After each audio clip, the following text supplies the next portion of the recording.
pedimos, Senhor, venha administrar as nossas vidas, venha governar as nossas vidas, venha governar as nossas casas, as nossas famílias, as nossas finanças, Pai.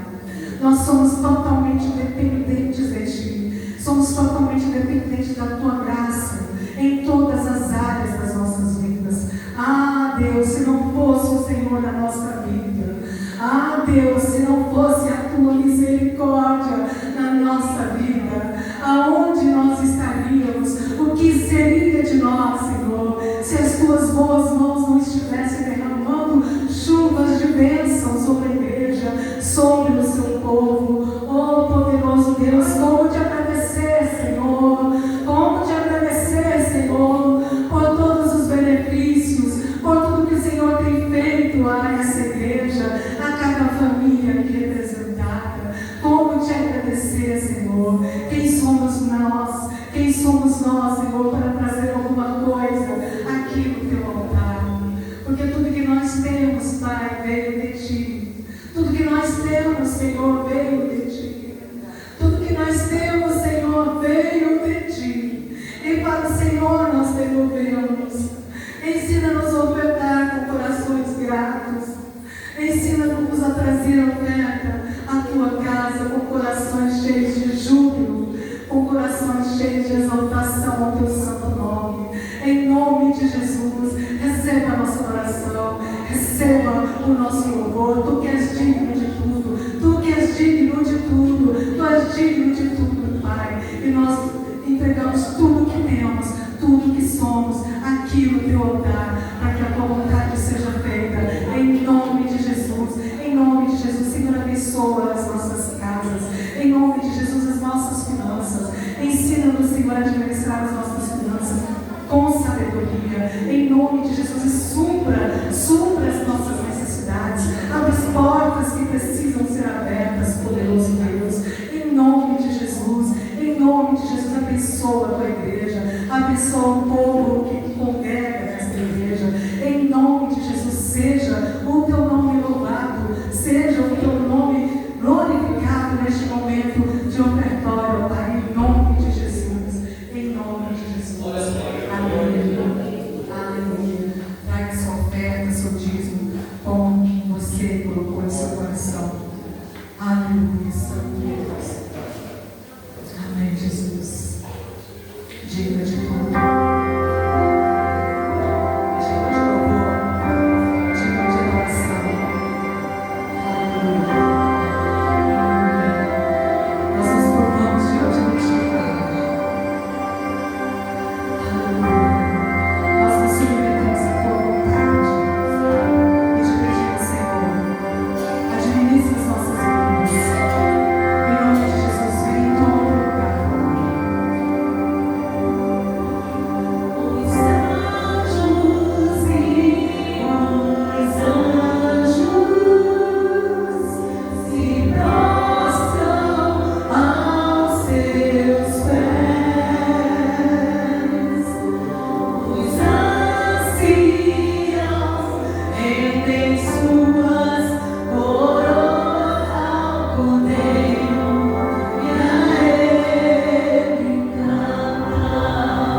Quero saudar a igreja com a paz do Senhor.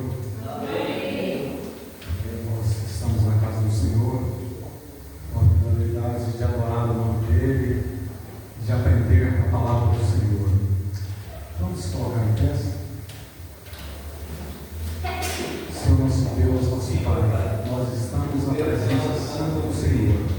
Pai, muito obrigado por esse privilégio que o Senhor nos concede. Pai, obrigado, meu Pai querido, porque o Senhor é todo poderoso. O Senhor nos ama, o Senhor nos dirige, o Senhor nos sustenta e o Senhor nos guarda. Pai, nesse momento nós queremos colocar as nossas vidas diante do Senhor, pedindo ao Senhor que venha falar os nossos corações. Eu não tenho nada a oferecer, meu Pai querido, de mim mesmo, mas o Senhor pode todas as coisas. Por isso, eu peço ao Senhor, toma a minha vida nas mãos do Senhor. Toma também cada coração e fala aos nossos corações pelo teu poder, pela tua misericórdia. Assim nós pedimos em nome santo de Jesus. Vamos falar com as crianças. As crianças e professor das crianças.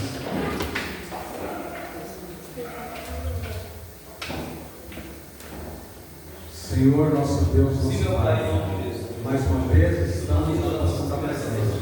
Pai, estamos aqui para colocar essas crianças diante do Senhor. Elas são tua beleza amada. Nós queremos pedir ao Senhor que eu possa tomar os corações dela nesse momento, meu Pai querido. Que eu possa falar poderosamente, meu Pai querido, no coração dessas crianças. Pai, abençoa pelo teu poder, pela tua bondade. Abençoa também a professora, meu Pai querido, que ela possa ensinar, inspirada pelo Senhor. Assim nós queremos pedir no nome santo de Jesus. Amém. Amém. Podeis estar. Irmãos, nós estamos no culto de ceia. Vamos participar daqui a pouco da ceia do Senhor.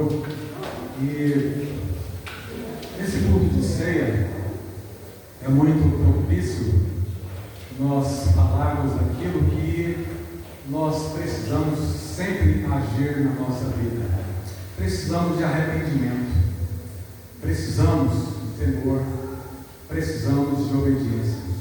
E o tema do ministério de Jesus Cristo foi arrependimento e salvação. Se não houver arrependimento, não haverá salvação. O Filho do Homem, ele veio para buscar e salvar todos aqueles que haviam se perdido. Mas se não houver arrependimento, de forma alguma, o homem ele encontrará a Deus. E nós queremos mencionar nesta noite algumas pessoas que tiveram um encontro com o Senhor. E são muitas pessoas. Pessoas de diversas classes sociais tiveram um encontro com o Senhor e tiveram as suas vidas mudadas. Eu queria inicialmente iniciar falando sobre Zaqueu, que está lá no livro de Lucas, no capítulo 19, a partir do versículo 1. E a palavra do Senhor diz que Jesus entrou em Jericó e atravessava a cidade. Jesus ele estava indo em direção a Jerusalém. Ele passava naquela cidade importante de Jericó, uma cidade milenar. E quando passava naquela cidade, Jesus ele tinha um propósito ali. Ele queria alcançar alguém naquela cidade que não pela sua condição intelectual, não pela sua condição financeira, não pelo seu status, mas era uma pessoa independente dessas coisas, ele era muito importante para Deus. E esse homem, ele era Zaqueu. E Jesus, quando passava naquela cidade importante, por onde Jesus andava, ia uma multidão de pessoas acompanhando Jesus. Seguia Jesus, uma multidão de pessoas. Nem todos podiam ver a Jesus. E nós temos aqui um exemplo de um homem que, no seu coração, ele gostaria de ter um encontro com Jesus. Mas ele tinha diversas dificuldades e por isso ele não tinha facilidade de ver Jesus. E aquele homem, a palavra do Senhor está dizendo que pela sua pequena estatura ele resolveu subir em uma árvore para dali ele pudesse ver Jesus. Mas ele não imaginava que quando ele estava subindo naquela árvore, ou antes de subir naquela árvore, tinha alguém que já sabia toda a vida dele, já conhecia o seu coração, conhecia a sua vida, conhecia os seus pecados, conhecia as suas necessidades.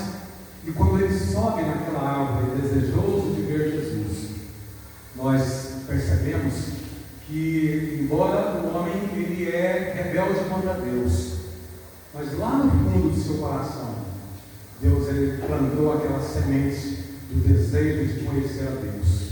E sabe que existe um Deus todo-poderoso. E sabe que existe um Deus que é sobre todas as coisas.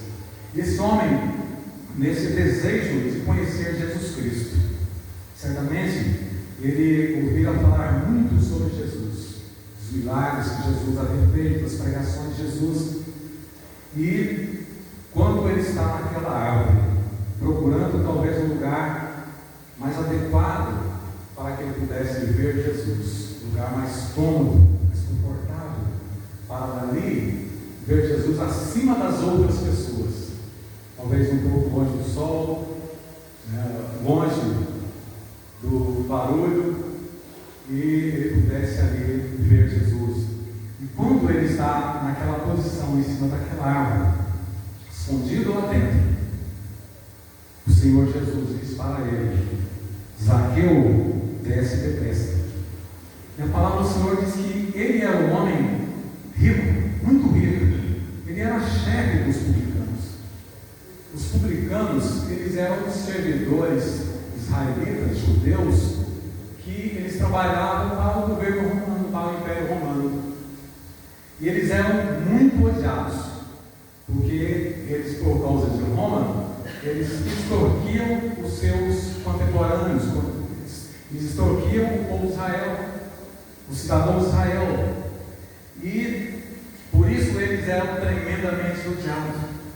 E aqui está dizendo mais que ele era o chefe dos publicanos, ele era o chefe daqueles servidores públicos que eram usados para extorquir o povo de Israel, seus concidadãos.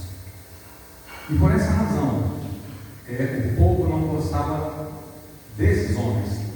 E eles não podiam estar na sinagoga, não podiam estar no templo, eles não podiam andar na cidade à vontade. Certamente eles andavam cercados de segurança, como muita gente hoje, que são plenamente assim rejeitados pela sociedade. E nessa condição, aqui nós estamos vendo que de todos esses aí, Zaqueu ele era o pior. Naquela cidade importante de Jericó, cidade grande, a palavra do Senhor está dizendo que ele era o maioral. Ele era acima de todos ali naquela cidade. E naquela cidade, que não era tão pequena, existia ali muitos bairros, muitos locais. E Zaqueu ele colocou pessoas em todos os lugares ali, para que pudesse arrecadar os impostos daquela cidade. E aquelas pessoas, para ganhar o seu dinheiro, para ganhar muito, para se enriquecerem, eles começaram a cobrar muitas pessoas, muito mais do que era possível aquelas pessoas pagarem. E quando eles chegavam no estabelecimento, eles olhavam a mercadoria, no intuito de cobrar mais das pessoas. Se uma coisa valia, vamos supor, R$10, se um pacote de arroz valia R$20, o que eles faziam? Olha, você vai, a partir de agora você vai cobrar R$20 o pacote de arroz. Se valia 20, olha, a partir de agora você vai cobrar R$40 em um pacote de arroz. E aumentava muito o preço das coisas. E aquilo ali trazia um sofrimento muito grande ao povo de Israel. Em função disso, ele era muito odiado. E por essa razão, uma dessas razões, ele tinha muita dificuldade de aproximar de Jesus juntamente com as outras pessoas. Certamente, Zaqueu, na sua condição pequenina, se ele se envolvesse ali com a multidão, o que ia acontecer? Ele seria espancado, ele seria talvez esbagaçado no meio da multidão. Então ele tinha que andar realmente escondido. Por essa razão. E existiam muitas situações. A questão social dele impedia, muitas vezes a questão social impede a pessoa de ver Jesus. Em muitas situações impede o homem de vir a Jesus. O tamanho dele, a questão social, o emprego que eles tinham, a perversidade que ele agia para com o povo. E tudo isso era um obstáculo para que ele pudesse chegar a Jesus. Mas, quando Jesus chegou àquele lugar, olhou para cima e ele disse: Zaqueu, desça depressa, quero ficar em sua casa. Então ele desceu rapidamente e recebeu com alegria. Alegria, aquilo que ele esperava, receber Jesus Cristo. Quando ele desce, ele recebe Jesus com alegria. Quando Jesus disse: hoje me convém passar a noite na sua casa. Que alegria ter Jesus no nosso lar, ter Jesus na nossa casa, ter Jesus na nossa companhia. Aquele homem, ele tinha de tudo. Dinheiro não faltava. Provavelmente era o homem, por sua posição, o homem mais rico daquela cidade. Não lhe faltava nada, mas faltava o principal. Faltava Jesus na sua vida. E quando Jesus disse para ele: hoje eu vou hospedar na sua casa, ele foi tomado de alegria. Era tudo o que ele desejava. Todo o povo viu isso e começou a se queixar. Ele se hospedou na casa de um pecador. Um dos grandes obstáculos também é a multidão. As pessoas que talvez deveriam facilitar, abrir caminho para que as pessoas cheguem a Jesus. Muitos atrapalham as pessoas virem a Jesus. São instrumentos para não permitir que as pessoas cheguem a Jesus. Infelizmente, irmãos, nessa situação, nós podemos analisar que são pessoas, às vezes, cristãs mesmo, né? Pessoas que conhecem a palavra de Deus, que olha para a situação daquela pessoa e diz: olha, esse não merece de forma alguma. Jesus não morreu para salvar esse não tem mais jeito, esse é pecador demais, esse aí é uma causa perdida. Então a multidão, às vezes as pessoas da igreja mesmo, eles servem de tecido para que as pessoas cheguem a Jesus. Mas Jesus, ele é maravilhoso, ele é misericordioso, ele veio buscar e salvar não só um, mas todos que haviam se perdido. Como diz João 3,16: porque Deus amou o mundo de tal maneira que enviou o seu Filho único para que pudesse morrer no nosso lugar, para que todo aquele que nele crê não pereça, mas tenha a vida eterna. Mas Zaqueu se levantou e disse ao Senhor, naquela condição que ele estava, ele se levantou, ele não continuou naquela situação, mas ele disse: olha, Senhor, estou dando metade dos meus bens aos pobres, e se de alguém extorquir alguma coisa, devolvo-lhe 4 vezes mais.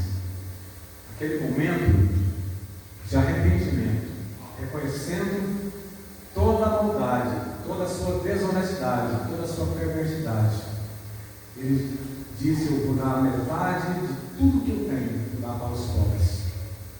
Diferente daquele jovem rico, que quando Jesus mandou ele dar os seus bens aos pobres, para ter o tesouro do céu, ele ficou muito triste.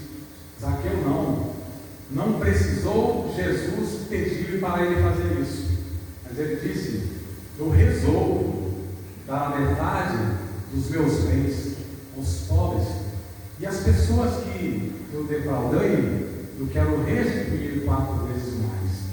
Isso porque na lei dizia que quando a pessoa roubasse alguma coisa, ele era obrigado a pagar 4 vezes mais.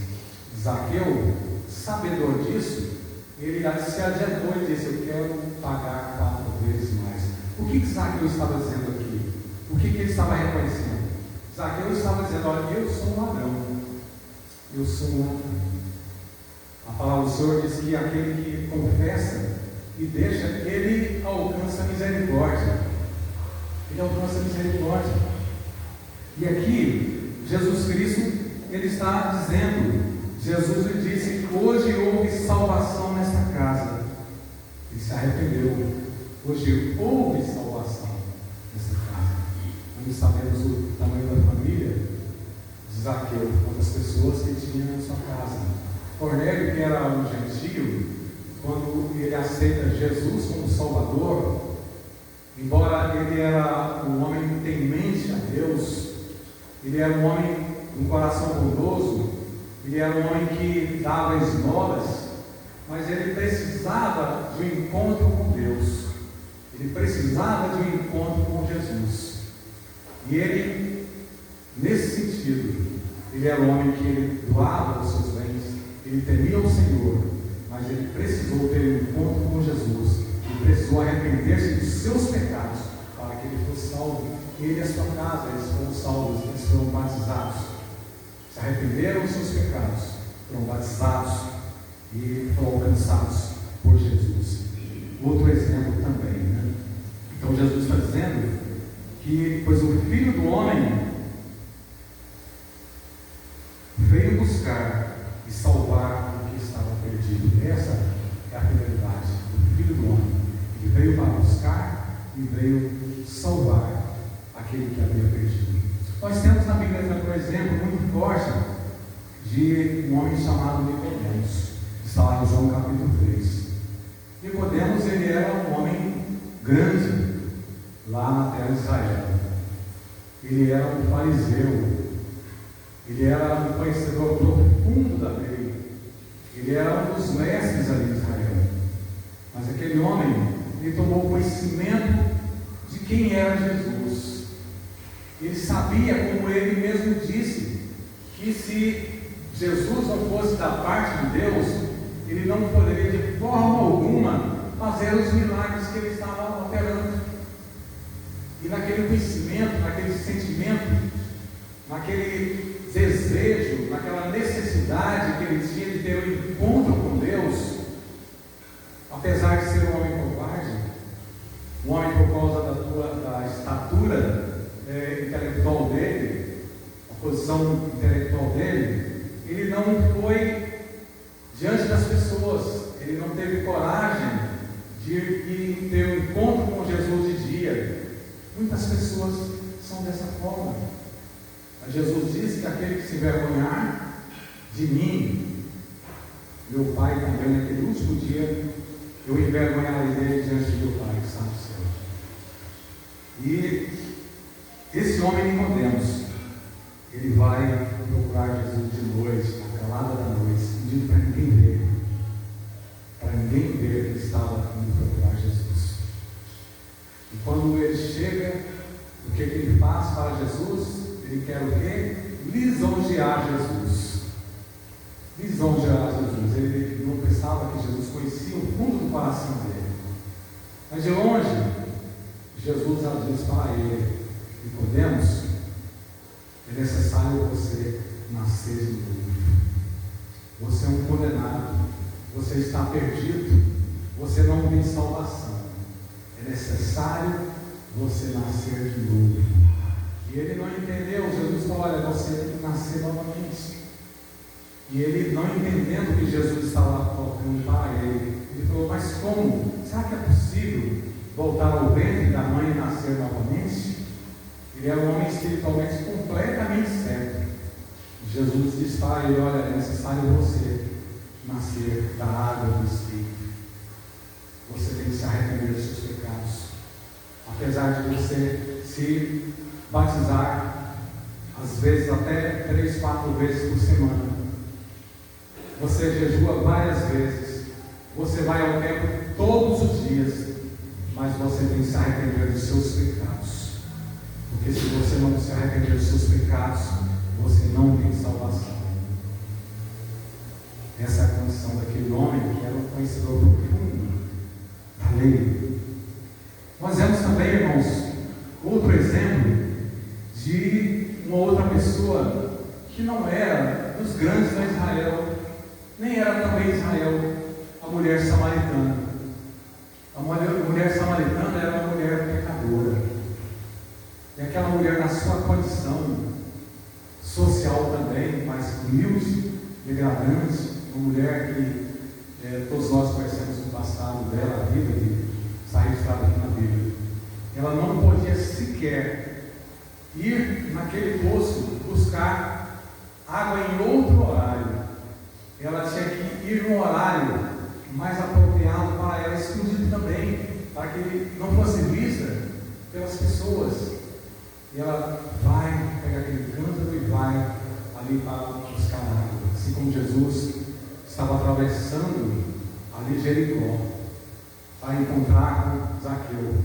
Jesus, cansado da viagem, estava atravessando Samaria para ter um encontro com aquela mulher. Andou muito para ter um encontro ali com aquela mulher.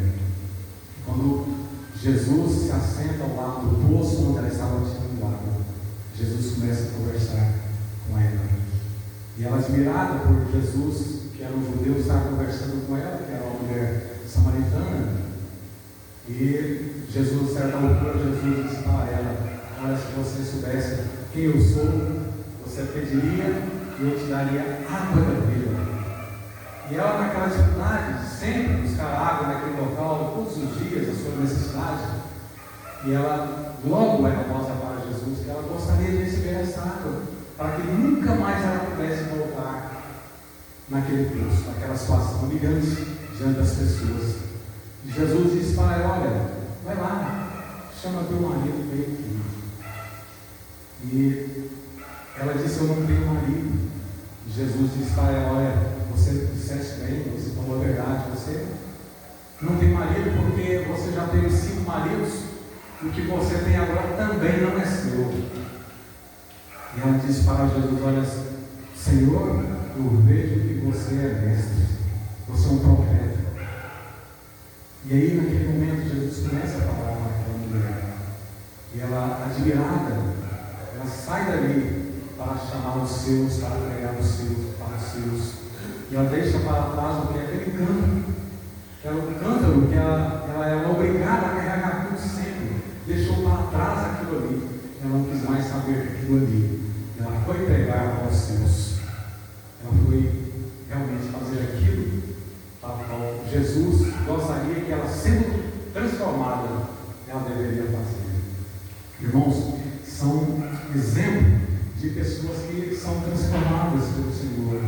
E quando a pessoa é transformada pelo Senhor, a pessoa muda completamente de vida. Ele arrepende dos seus pecados. Ele não fica como Saul. Saul é um exemplo terrível, triste. Saul, quando ele foi confrontado pelo profeta Samuel, o que ele disse, o que ele tentou fazer? Tentou enrolar o profeta, enganar o profeta.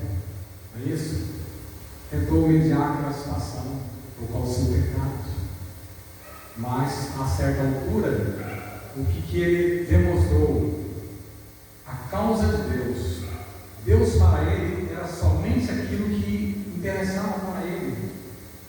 Ele chega a dizer para Samuel: não esquece isso aí. Então você me honra diante dos anciãos. Quantas pessoas que não querem se arrepender, não querem deixar a vida pregressa, a sua vida de pecado, mas ele quer tão somente ser honrado, estar diante das pessoas e serem honrados, estarem usando o público, usando o ministério para ser honrado. Mas de arrependimento não existe nada na vida da pessoa, porque quando a pessoa arrepende, ele deixa os seus pecados. Irmãos, testemunho maravilhoso é o testemunho de Saulo. Saulo também estava numa estrada.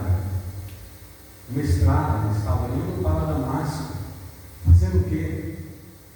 Perseguir os cristãos, prenderem, arrastarem, trazê-los presos, os cristãos. Mas quando ele teve um encontro com Jesus, naquela estrada ali, a palavra do Senhor diz que ele caiu por terra. Ele cai por terra. E quando ele, ao ouvir aquela voz, ele pergunta: quem és tu, Senhor? Por que ele pergunta quem és tu, Senhor? Porque ele não conhecia. Ele não conhecia. Lembra de Samuel? Quando criança, ele ouviu aquela voz, ele não sabia quem era. Ele achava que era Eli que estava chamando. Por 3 vezes ele achou que era Eli que estava chamando. Porque ele não conhecia. A palavra diz que ele não conhecia ainda a voz de Deus. Deus. Irmãos, quantas pessoas não conhecem a voz de Deus? A palavra do Senhor diz em Apocalipse: eis que estou à porta e bato. Se alguém ouvir a minha voz e abrir a porta, eu entrarei em sua casa, assim como Zaqueu fez. Cearei com ele e ele comigo.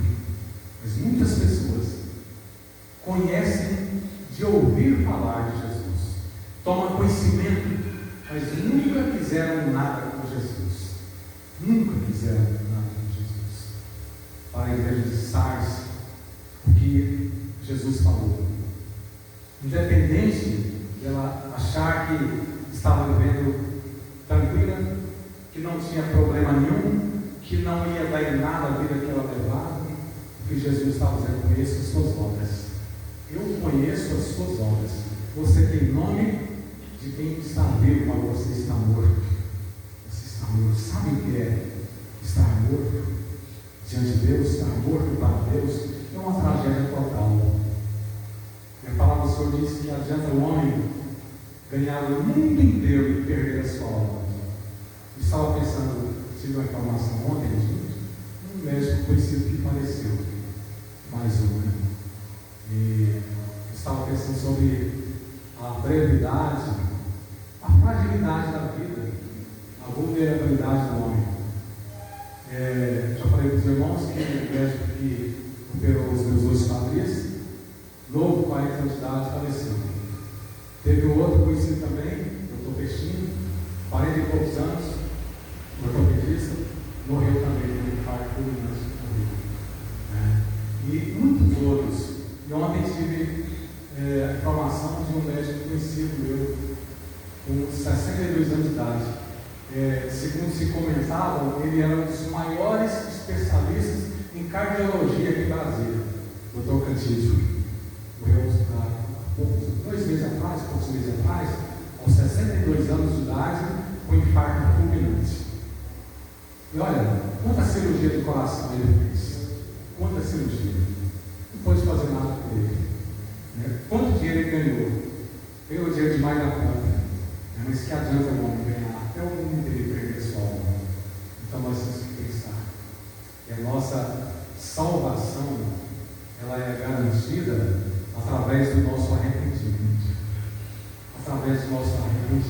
porque a palavra do Senhor diz que o Senhor, de maneira alguma, Ele lança fora aquele que vem a Ele, de maneira nenhuma. E a nossa garantia está na morte de Jesus Cristo na cruz do Calvário. Ele morreu para nos dar essa garantia. E quando nós pensamos na situação de Saulo, quando ele ouve aquela voz: eu sou Jesus a quem você persegue. Você é um perseguidor, é o meu perseguidor. E é difícil demais para você suportar essa situação.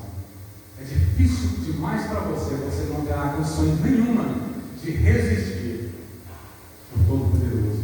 Quantas pessoas acham que vão resistir ao Todo-Poderoso? Vai se dar bem, vai resolver a situação. No final das contas, não é assim não. Deus é Pai, Deus é para todos, não vai ser desse jeito não. Mas aqui a palavra do Senhor diz que, está lá em Hebreus capítulo 6, que para aquele que conhece a palavra de Deus, e que rejeita o sacrifício, que pisa o sacrifício de Jesus Cristo na cruz do Calvário, não há nenhuma esperança, mas simplesmente uma expectação horrenda de morte eterna. Deus tenha misericórdia de nós, que pare poderosamente os nossos corações, e que nós não venhamos a resistir, não venhamos a deixar a soberba tomar conta do nosso coração. Como diz também o Escritor aos Hebreus: se hoje ouvires a minha voz, não endureçais o vosso coração, não endureçais o vosso coração, não vale a pena de forma alguma. E o que Saulo disse para Jesus? Imediatamente, o que ele disse? Ele não fez como Saul, que no hebraico, Saulo e Paulo é a mesma coisa, só que um é hebraico e outro é romano. Né? O que Paulo disse? Paulo ficou como Saul, enrolando, demonstrando que não tinha interesse nenhum naquilo ali. Saulo disse imediatamente: o que queres que eu faça? O que queres que eu faça? Imediatamente, não pensou duas vezes. E ali Jesus deu as instruções do que ele deveria fazer. Ele deveria continuar sua jornada até Damasco, mas não para perseguir, mas para ser perseguido. E a palavra do Senhor diz que quando ele arrepende, ele chega naquela cidade e nas outras cidades e começa a pregar ousadamente, falando daquele que ele havia perseguido por tanto tempo. Ousadamente, sem temor, falando de Jesus Cristo, que havia morrido e que havia ressuscitado, dizendo que ele era o Cristo, ele era o verdadeiro. Irmãos, que nessa noite ceia nós possamos entendermos que nós temos que ter esse compromisso de arrependermos dos nossos pecados. Claro que todos nós temos as nossas falhas, mas nós não somos pecadores na condição dessas pessoas que não se arrependem dos seus pecados. Também não somos aqueles que vivem dentro do pecado, vivem na prática do pecado e ficam naquela situação: pequei e pedi perdão, mas desse jeito não, mas esse abuso. Aquele que realmente se arrepende, ele passa a ter nojo da vida que ele levava anteriormente. Nojo. É como está lá Paulo falando que aquele que roubava não rouba mais. Aquele que mentia, ele não tem mais prazer na prática da mentira. Aquele que falava mal do seu irmão não tem mais prazer naquilo. Aquele que vivia na prostituição não tem mais prazer naquilo. Não tem mais prazer em ouvir as piadas porcas, imorais, e não tem mais prazer na roda dos escarnecedores, e não tem mais prazer nos vícios, e não tem mais prazer fora da presença de Deus. O prazer dele, a alegria dele é estar na casa do Senhor. A alegria dele é ter a comunhão com os santos. A alegria dele é ter comunhão com Deus, com o povo de Deus. Irmãos, que nós possamos deixar tudo para servirmos ao Senhor nosso Deus, e que enquanto é tempo nós possamos ter uma posição verdadeira de arrependimento e de abandonar o pecado. Que o pecado não tenha poder sobre as nossas vidas. Que o pecado não venha nos dominar. A palavra do Senhor diz que aquele que vive pecando, ele é o quê? Ele é escravo do pecado. Mas se o Filho vos libertar, verdadeiramente sereis livres. E quando nós somos filhos do Senhor, nós habitamos aonde? Na casa do Senhor, na presença do Senhor, juntamente com o servo do Senhor. Quer coisa melhor do que ser filho de Deus? Filho de Deus, aquele filho pródigo, quando ele se rebela contra o Pai, a primeira coisa que ele quer fazer é sair da casa do Pai. Ele não tem mais prazer na casa do Pai. Ele não tem mais prazer em fazer a vontade do Pai. Não tem mais prazer em estar na presença do Pai. E quando ele vai embora, tudo que ele tirou do seu Pai, quando ele está longe, depois que ele perde todas as coisas, ele olha para a casa do seu pai e diz: olha, quantos empregados do meu pai têm comida com abundância, eu estou aqui desejoso de comer essas comidas que são dadas para os porcos. Ele, analisando aquela situação, ele disse: olha, voltarei para o meu pai e direi: pai, eu pequei contra o céu. Primeiramente, pecou contra o céu. Pequei contra ti, não sou digno de ser chamado de seu filho, mas me trate como um dos seus empregados. Então, irmãos, o filho, ele estará sempre na casa do pai. O servo não estará sempre na casa do Pai, não estará na casa do Pai. Ele não viverá na casa, porque ele não é filho, ele é simplesmente servo. E nós possamos ter esse sentimento, esse desejo ardente de viver com o nosso Pai, de servir o nosso Pai, de termos uma vida que agrade ao nosso Pai. Porque foi para isso que Jesus Cristo morreu na cruz do Calvário. Arrependei-vos, é a palavra que o Senhor fala para nós nesta noite. Nós vamos participar da ceia do Senhor nesta noite. E precisamos participar com o coração arrependido. Nós não somos obrigados a participar da ceia de forma alguma. Também ninguém pode proibir que as pessoas participem da ceia do Senhor, exceto aqueles que não tiveram um encontro ainda com o Senhor Deus. Mas a palavra do Senhor diz que nós temos que nos examinar o nosso coração, para que nós possamos participar da ceia do Senhor. Eu pediria aos irmãos que abram suas Bíblias em 1 Coríntios, capítulo 11, do versículo 23 em diante. A palavra do Senhor diz: pois recebi do Senhor o que também lhes entreguei, que o Senhor Jesus, na noite que foi traído, tomou o pão e, tendo dado graças, partiu e disse: este é o meu corpo que é dado em favor de vocês. Façam isso em memória de mim. Da mesma forma, depois da ceia, ele tomou o cálice e disse: esse cálice é a nova aliança no meu sangue. Façam isso sempre que o beberem em memória de mim. Porque sempre que comerem desse pão e beberem desse cálice, vocês anunciam a morte do Senhor até que venha. Portanto, todo aquele que comer o pão ou beber o cálice do Senhor indignamente será culpado, será réu de pecar contra o corpo e o sangue do Senhor. Examine-se cada um a si mesmo, então coma do pão e beba do cálice, pois quem come e bebe sem discernir o corpo do Senhor, come e bebe para a sua própria condenação. Por isso, há entre vocês muitos fracos e doenças, e vários já dormiram. Mas se nós tivéssemos o cuidado de examinar a nós mesmos, não receberíamos o juízo. Irmãos, que a palavra do Senhor está nos colocando, que é indispensável nós analisarmos o nosso coração. Analisar por quê? Por causa do duro juízo. A realidade do duro juízo. Nós somos obrigados a participar.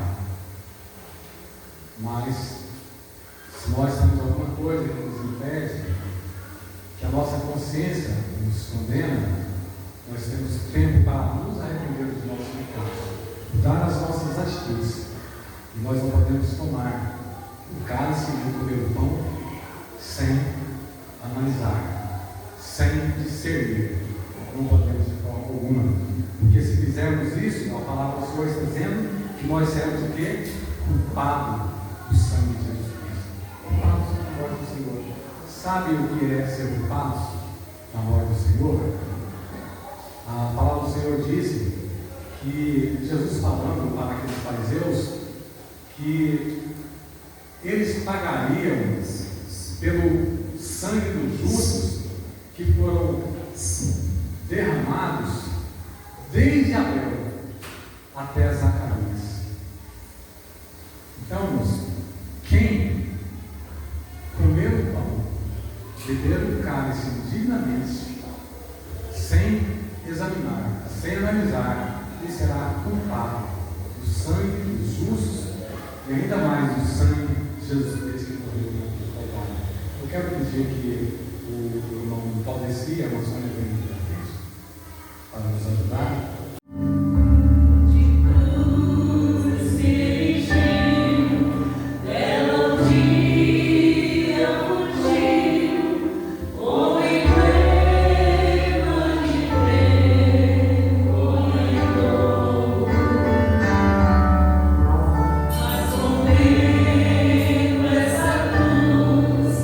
Porque nela Jesus, eu abri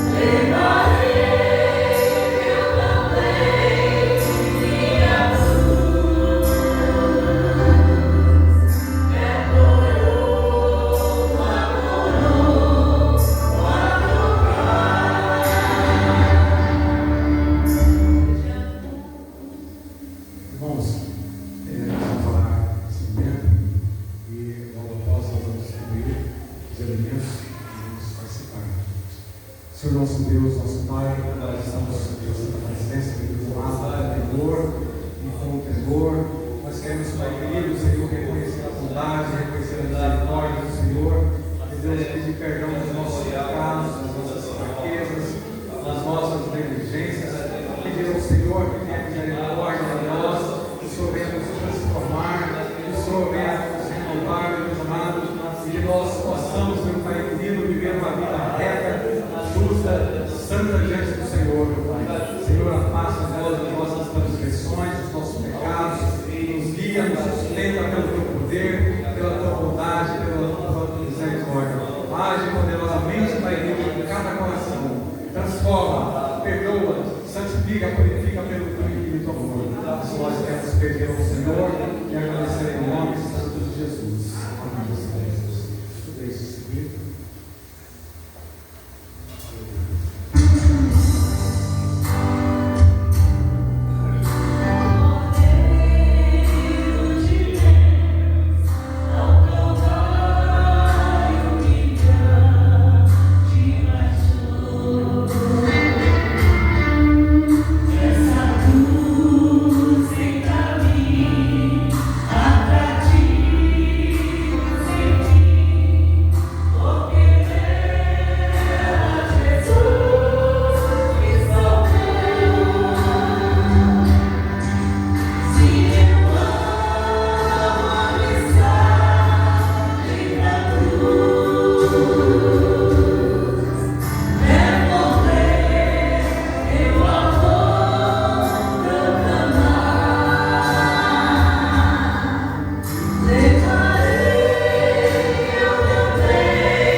Deus de bondade, Deus Todo-Poderoso, Deus de compaixão.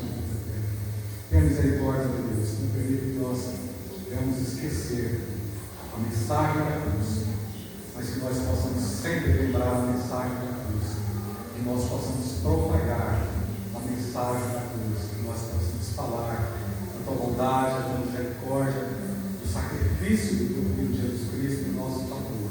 Ó Deus de amor, nós te louvamos, Pai querido, em nome de Jesus. Da mesma forma, Depois da ceia, ele tomou o cálice e disse: esse cálice é a nova aliança do meu sangue. Façam isso sempre que o beberem em memória de mim. Vou ver se vai estar. Glória a Jesus. Louvado e bendito, adorado o nome do Senhor. Ó Senhor, Deus, estamos na tua presença, Deus. Com os nossos corações quebrantados diante do Senhor. Na certeza, meu Pai querido, de que o Senhor, meu Deus amado, fez tudo, fez o melhor por nós, meu Deus amado. E não há, meu Pai querido, nenhuma necessidade, meu Pai, de nós estarmos longe do Senhor. Que a cada dia nós possamos nos aproximar do Senhor, colocando as nossas vidas diante do Senhor, servindo, meu Pai querido, da Espírito da verdade, sendo instrumentos para levar a tua palavra àqueles que não te conhecem, Deus. Toma a nossa vida, toma a nossa família, toma esse lugar, reveste a nossa vida com o teu poder, opera pelo teu poder, pela tua misericórdia sobre as nossas vidas. Ó eterno Deus, nós te pedimos, no nome de Jesus.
Que Ele nos concedeu de estarmos aqui participando da ceia maravilhosa do Senhor. Irmãos, na terça-feira nós teremos aqui o nosso culto de ensino. Vamos nos esforçar para estar aqui. E nós teremos também na quinta-feira culto de oração, na sexta, tarde de oração. E no próximo domingo, a nossa escola bíblica e o nosso culto de adoração ao Senhor.